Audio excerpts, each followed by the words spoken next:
आणि 10 वर्ष कृषी मंत्री असताना ठाणे जिल्ह्यासाठी काय केलं असा सवाल खासदार कपिल पाटील यांनी शरद पवारांना केलेला आहे। ठाणे जिल्ह्यातील शेतकऱ्यांसाठी पवारांनी काय केलं असा सवाल कपिल पाटलांचा आहे, तर कपिल पाटलांनी एकतरी कंपनी आणली का असा सवाल त्यावर रोहित पवारांनी केला। साधे हॉस्पिटल रस्ते बांधता आले नाहीत, मग झालात का खासदार तुम्ही?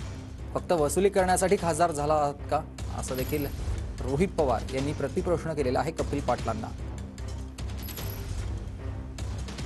मला विचारलं काय केलं तर 10 वर्ष ते कृषी मंत्री होते, त्यांनी ठाणे जिल्ह्यासाठी काय करायला पाहिजे, राज्य सरकारही त्यांचं होतं त्यावेळेला। ठाणे जिल्ह्याच्या कृषी शेतकऱ्यांसाठी काय केलं असतं, आज आपल्याला नाशिक पुण्यावरून जो भाजीपाला यावा लागतो, दूध आपल्याला सगळा बाहेरून येतो, तो आपल्याला आणावा लागला नसता।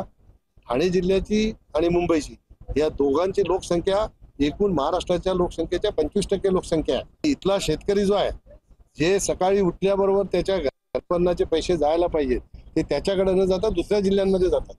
अहो, इथं असणारे कपिल पाटील जे आपले खासदार आहेत, त्यांनी इथं असणारे MIDC मध्ये एक तरी कंपनी आणली का?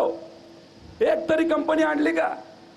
अहो, इथं फक्त हप्ते घेतले जातात। मंत्रीपद तुमच्याकडे असेल तर तुम्हाला साधे रस्ते करता आले नाही, तुम्हाला तिथं हॉस्पिटल बांधता आले नाही, मग कसे खासदार तुम्ही? कशासाठी झाला खासदार? फक्त वसुली करण्यासाठी?